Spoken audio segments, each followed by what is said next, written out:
Hey everyone, welcome back to my other blog. तो कैसे आप सभी लोग? उम्मीद करती हूँ आप सभी बहुत ही अच्छे होंगे। और मॉर्निंग का ये व्यू है और मॉर्निंग नहीं लगती है क्योंकि इतनी तेज़ धूप और लू चलती है ना कि बाहर निकलने का बिल्कुल भी मन नहीं करता है।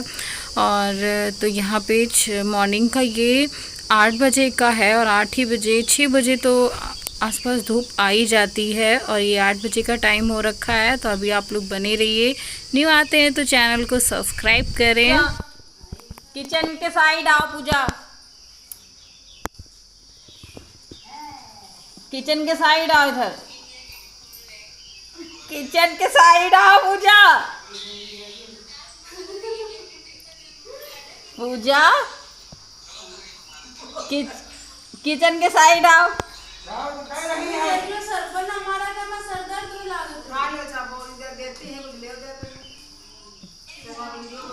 देखी पई हो कि ना पई हो। तो पूजा नहीं आई, मेरा प्लान फेल हो गया और थोड़ी सी मस्ती करना चाह रही थी। फिर शाम को पापा इतने सारे फल लेके आए थे, आम, केला, इधर सब्जी वगैरह। तो वो सारा कुछ मैंने खाली किया और सब अच्छे से मैंने इसको लगा दिया। और पापा आए थे तो ये पानी पी रहे थे। और खाना बनने जा रहा है तो देखते हैं क्या बनता है क्या नहीं बनता है। तो चलिए बने रहिए हमारे साथ में। और इस पन्नी में भी कुछ होगा और वो निकालते हैं, सब्जी वगैरह ही होगी और क्या आएगा, है ना।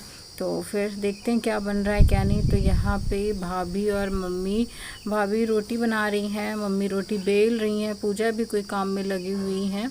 तो यही चल रहा है, शाम का खाना बन रहा है। तो आप लोग भी आइए हमारे साथ में, एंजॉय करिए आके खाना। और प्लीज़ गाइस, वीडियो अच्छी लगती है ना तभी चैनल को सब्सक्राइब करिएगा, क्योंकि सब्सक्राइब करके फिर देखो ना तो फिर अच्छा नहीं लगता है। और प्लीज़ फुल वीडियो को वॉच किया करो और ज़्यादा से ज़्यादा मेरी वीडियोस को शेयर भी किया करो।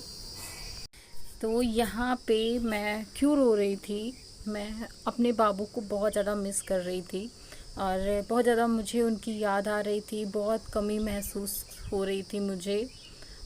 और ऐसा क्यों हो रहा था, क्योंकि मेरे ऐसे इंसान से बात हुई पूरे 2 साल बाद।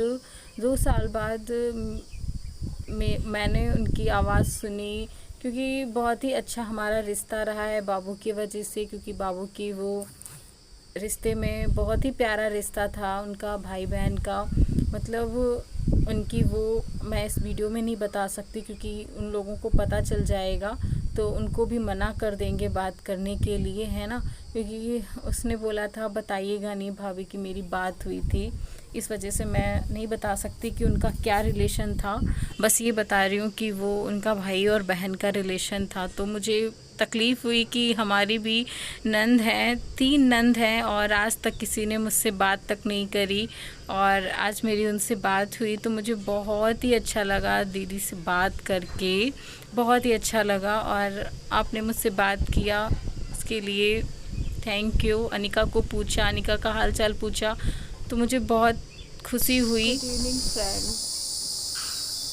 तो आप लोग सोच रहे होंगे कि मैं बेवजह क्यों रो रही हूँ, ऐसे छत पे खड़े होके क्या सोच के रो रही हूँ मैं।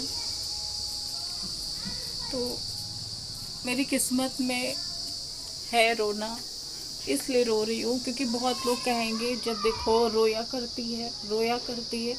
तो उनके लिए कहना आसान है पर मेरी किस्मत में रोना ही है। और आज मेरी ऐसे इंसान से बात हुई है, जब तक बात हुई है मेरी 40 मिनट मेरी बात हुई है।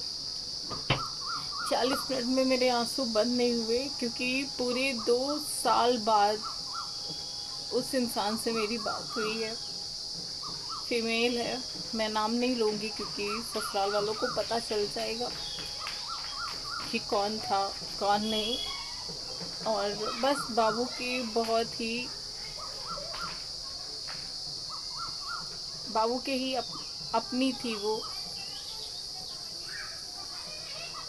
सिस्टर। बाबू की सिस्टर ही बोलिए, सिस्टर ही बोल सकते हैं उसे। मेरी हस्बैंड के रिलेशन की है वो, और बाबू की वो सिस्टर लगती हैं।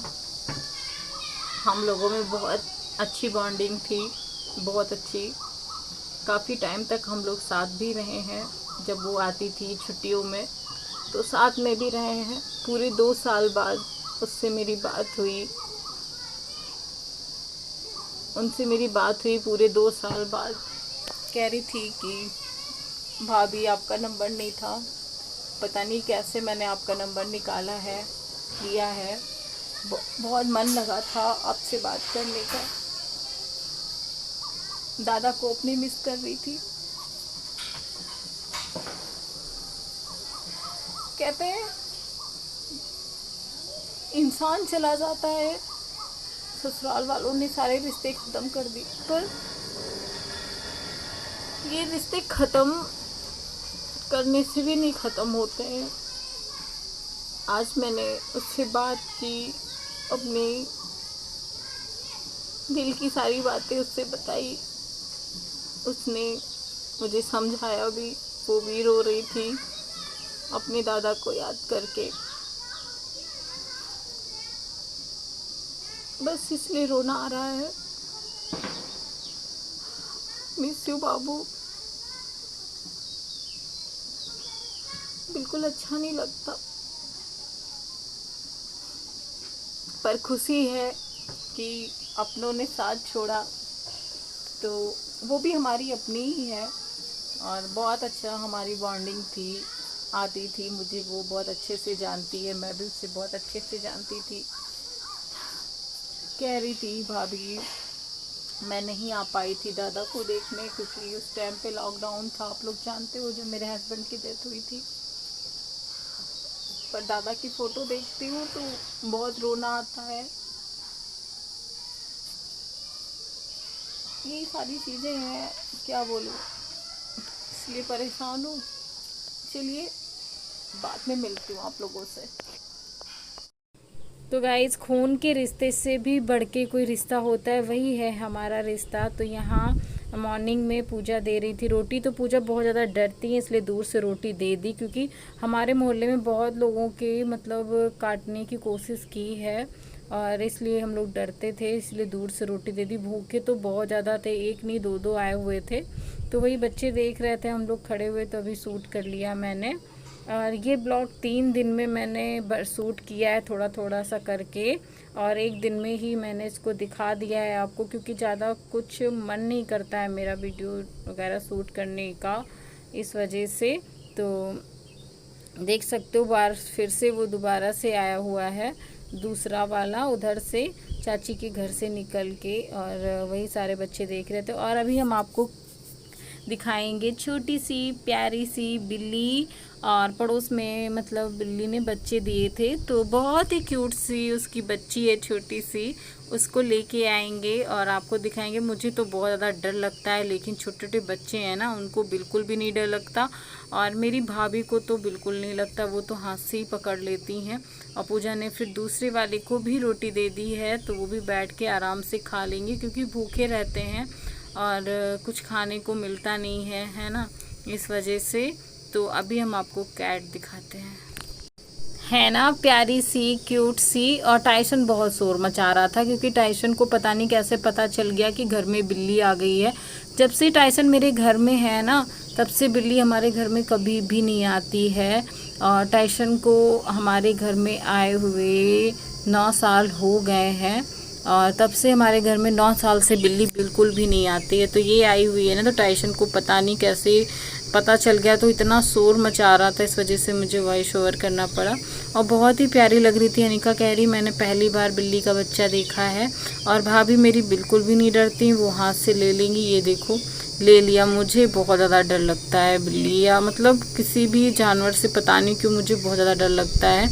और भाभी उससे इतना प्यार कर रही थी कि पूछो। टाइसन इतना बेहाल थे कि उनको लग रहा था मुझे मिल जाए, बस मिल जाए। तो यहाँ पे आप लोग ये बाबा को देख रहे हो ना, बहुत ही बेचारे बूढ़े, बहुत ही कमज़ोर, और इतनी धूप में पता है अपने बेटे का कर्जा चुकाने के लिए मेहनत कर रहे हैं। मैंने पूछा बाबा आपकी उम्र नहीं है कमाने की, तो बाबा ने कहा क्या बताएं बेटा, और मेरा जो बेटा था ना वो कर्जा इतना लेके और फिर ससुराल चला गया और मुझे वो कर्जा देना पड़ रहा है, इसलिए मैं कमा रहा हूँ। तो बाबा बहुत ज़्यादा भूखे थे, मैंने उनको खाना भी खिलाया। इस ब्लॉग को मैं एंड कर